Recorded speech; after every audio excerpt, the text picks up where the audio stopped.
Frente 2, módulo 41, o título é Reflexão de Ondas 1.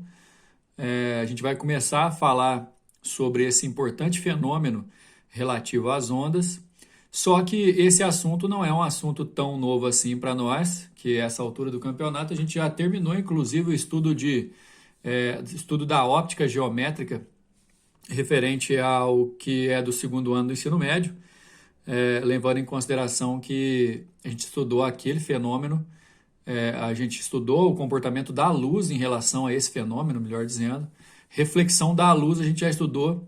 Muita coisa que a gente estudou para a luz, a gente vai repetir aqui nesse módulo, por conta de que o próprio fato de a luz sofrer reflexão já deixa a discussão se a luz é onda ou matéria um pouco mais apimentada, vamos dizer assim, porque se a luz sofre reflexão, e reflexão é um fenômeno que acontece com ondas, a luz tem um comportamento ondulatório, portanto, né? Mas essa reflexão que nós vamos estudar nesse módulo 41 é uma reflexão um pouco mais generalizada, digamos assim. Nós vamos falar de ondas que refletem, a utilização da reflexão da onda, por exemplo, na comunicação, na localização, algumas consequências de reflexão de onda, como as miragens que ocorrem em desertos quentes e em desertos frios também. A gente vai falar também sobre a reflexão de onda numa corda que tem extremidade fixa ou a extremidade solta. A gente vai falar também das leis da reflexão, ok? Então é o seguinte, nessa primeira imagem, vocês já estão vendo uma importante aplicação da reflexão de ondas. O que não dá para a gente saber se isso aqui é um radar ou um sonar, né? Pelo desenho não dá para saber, mas o funcionamento é o mesmo. Seja radar ou sonar, o pulso ondulatório é enviado a partir de uma fonte de onda. Digamos que a onda está saindo desse navio. Esse pulso é enviado e quando ele encontra um obstáculo, ele bate no obstáculo e volta. Pelo tempo que gasta para essa onda ir e voltar e pela velocidade que ela tem, o sistema, quando capta essa onda refletida, consegue calcular que distância que esse obstáculo está. Em uns aparelhos mais sofisticados, consegue até informar o formato desse obstáculo. É assim que funciona também no aparelho de ultrassom, né, daquele exame que a gente normalmente usa para poder ver se está tudo bem com o neném quando a mulher está grávida, enfim. Agora, a diferença de radar para sonar é que o radar usa ondas eletromagnéticas e o sonar usa pulsos sonoros, aliás, usa pulsos ultrassônicos com sons de frequência maior que 20.000 Hz. Mas os dois funcionam do mesmo jeito. Bateu, voltou, pela velocidade, pelo tempo de ida e volta, calcula-se a distância e até mesmo o formato do obstáculo. As miragens também são um fenômeno, são fenômenos causados pela reflexão da luz no solo, quando o tempo está muito quente, ou da reflexão da luz na camada superior de ar, que está mais quente em cima, quando está muito frio aqui embaixo. A questão é que a gente já estudou, inclusive, essa formação de miragem, que é também relacionada ao fato do índice de refração. Quando a temperatura varia no ar, o índice de refração para a luz também muda. E aí, ao invés de conseguir atingir o solo, essa luz reflete e vem para o olho de quem está observando nessa posição antes de atingir o solo. Então parece que não tem nada aqui, parece que tem água, você consegue ver o carro refletido, mas a miragem também é um fenômeno que acontece por conta da reflexão. Aqui a gente também vê mais algumas figuras com miragem. Essa aqui é interessante porque parece que você consegue ver o navio refletido na nuvem aqui. Esse fenômeno também é conhecido como Fata Morgana. A explicação básica dele, o observador aqui no continente. O barco real, ele não emite luz própria muitas vezes, né, mas ele reflete a luz. Essa luz reflete nas camadas superiores do ar, vem até o olho do observador, dando a impressão que tem um navio de cabeça para baixo aqui. Esse fenômeno da reflexão também é importantíssimo para a questão da comunicação, pessoal, por conta de que muitas vezes você vai ter um satélite e as antenas de recepção muito longe uns dos outros, principalmente as antenas que ocupam lugares no solo terrestre. E levando em consideração uma antena muito distante da outra, você tem que levar em consideração também a curvatura da Terra. E a onda eletromagnética, ela não faz curva desse jeito, né, na atmosfera. O que ocorre, e é um cálculo muito inteligente, é uma sacada muito esperta, de que quando essa informação, ela, dependendo do ângulo que ela pega aqui na ionosfera, se esse ângulo for maior que o ângulo limite, ele vai bater na ionosfera e refletir. Isso tudo é friamente calculado para poder chegar na outra antena. Mais uma utilização também importantíssima do fenômeno da reflexão. Aqui também nessa figura a gente vê que existem inclusive alguns animais que se orientam por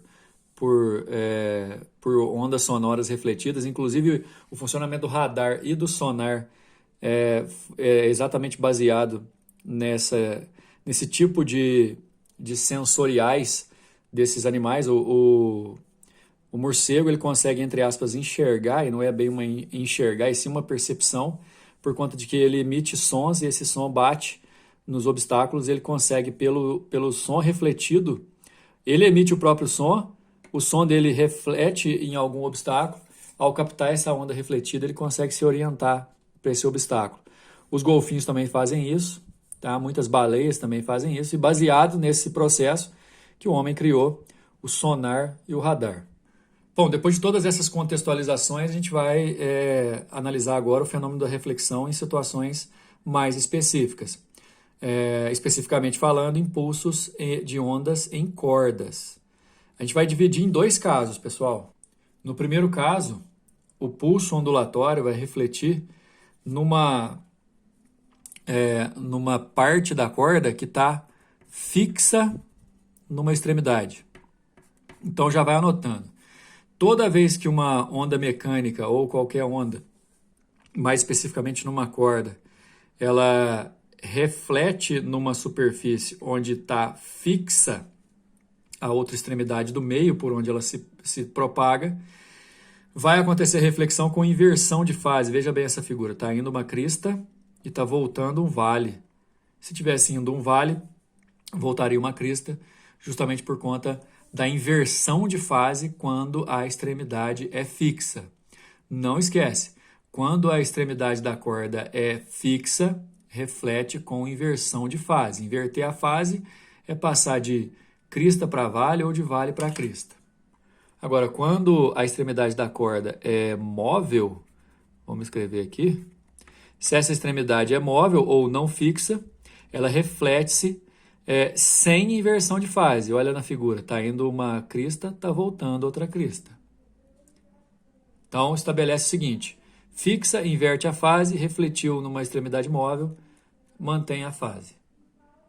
Existe um caso particular também, que é a reflexão do pulso circular, porque o pulso circular, quando ele encontra uma parede refletora, vamos dizer assim, um anteparo refletor que é reto, boa parte dessa onda que é circular ainda não chegou a refletir, enquanto uma parte dela refletiu. Esse aqui, ó, galera, seria o formato inteiro da onda. Mas como daqui até aqui, ó, os pontos já bateram e já estão voltando, ela vai ficar com esse formato aqui. Em alguns exercícios a gente vai ter que estabelecer essa silhueta de onda refletida.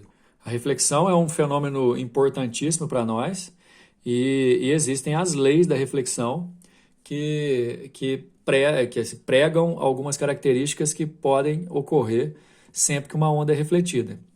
A reflexão é um fenômeno pelo qual uma onda retorna ao meio de origem após incidência numa superfície refletora. A gente já viu isso aqui, como eu disse no começo do vídeo, para a luz.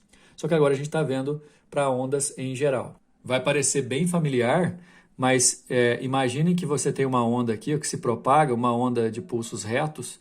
Aqui, por exemplo, isso aqui seria uma frente de onda, que é o que se forma com as cristas, outras cristas, outras cristas. A distância, ó, entre duas cristas consecutivas é um comprimento de onda, enfim, isso aí a gente já conhece. O detalhe é que você precisa criar uma direção de raio incidente e uma direção de raio refletido para você poder usar as leis da reflexão. Aqui a gente tem, ó, de verde, chegando na superfície refletora, a direção do raio incidente, a direção da onda incidente. Depois aqui, depois de refletir a direção da onda refletida. No ponto de incidência desse raio de direção, não é um raio de luz, viu, pessoal? É só um raio de direcionamento de toda a onda que está se propagando. Nesse ponto de direcionamento, tanto onde o raio direcionador do incidente e o raio direcionador do refletido, você tem também a reta normal e os ângulos de incidência e reflexão. De acordo, inclusive, com a lei que a gente já estudou, ou as leis que nós estudamos lá para luz, a primeira lei diz que o raio de direção incidente, a reta normal, no ponto de incidência e o raio refletido são coplanares, né? Pertencem ao mesmo plano. E o mais importante, que aqueles dois ângulos, ó, o ângulo de reflexão e o ângulo de incidência, são congruentes. E uma coisa muito importante, que a gente não falava antes lá para a luz, para estudar os fenômenos ondulatórios, esse aí é o primeiro, né, a reflexão, é muito importante você entender como que as características da onda ficam após o fenômeno ocorrer. Características do tipo frequência, velocidade, período. A gente sabe, por exemplo, que quando a onda ou a luz, que a gente já estudou aí, sofre refração, a velocidade muda, né? Mas olha, na reflexão, a frequência, o módulo da velocidade e o comprimento não se alteram. A fase da onda pode variar ou não, dependendo daquela situação. Lembra? Se a extremidade for fixa, ela varia a fase. Se a extremidade for móvel, ela não varia a fase. Vamos para os exercícios. Vamos dar uma olhada geral aqui nas figuras do número 1. Aqui, por exemplo, é uma onda numa corda. Se está falando de momento antes e depois, essa é a onda incidente, essa é refletida. Aqui houve inversão de fase, você tem certeza que essa extremidade aqui é fixa. Olha só a reflexão do pulso circular, porque alguns pedaços conseguiram atingir a borda, esses outros aqui não, né? Eles ainda estão indo para atingir a borda. E aqui reflexão da luz no espelho. Uma onda incide em um obstáculo e retorna ao mesmo meio que se encontrava. Esse fenômeno é chamado reflexão. Aí alguns exemplos. Podemos afirmar que é uma coisa que não faz uma pergunta direta, então a gente tem que ir analisando, né? A frequência dessa onda aumentou, olha só, frequência não se altera. Então a letra B também está errada. O comprimento de onda durante a reflexão também não se altera. Aliás, a única coisa que altera durante a reflexão é a direção de propagação que muda, né? Porque ele pode refletir formando um ângulo, ou no caso de a extremidade fixa, pode inverter a fase, mas enfim. O modo da velocidade de propagação dessa onda diminui, não altera a velocidade. E a letra E está dizendo que o modo da velocidade dessa onda permanece constante, que é a nossa resposta. Número 2, um pulso com forma representada na figura, todo esquisitão, olha só, propaga-se para a direita por uma corda elástica e esticada. Essa corda elástica, pessoal, ela não absorve energia, então a onda não vai mudar por causa da corda, tá? Essa corda possui uma de suas extremidades presa. Opa, vem cá. Essa extremidade aqui, ó, tá fixa. O que vai acontecer na onda refletida é a inversão de fase, mas toma cuidado, hein? Vamos lá. Essa corda possui uma de suas extremidades presa em uma haste vertical H por meio de uma argola que permite que esse extremo se movimente livremente na direção. Fui afobado, né? Então ela não é fixa nada, né? Ela está presa na argola, só que a argola pode se movimentar. Então apaga aí. Engraçado demais, né? Ela é móvel. Tem que ler o exercício direito. Bom, se ela é móvel, na hora que refletir, a gente precisa tomar o cuidado realmente. De novo, né, porque ela vai manter a fase. Após sofrer reflexão, o pulso passa a propagar-se para a esquerda. Com qual forma? Gente, escuta aqui, ó. Vamos falar que isso aqui é um vale, isso aqui é uma crista. Na hora que a onda bater na haste e voltar, aí você tem que pensar, o que vai bater primeiro? É o vale que vai bater primeiro, né? Vai bater o vale aqui primeiro.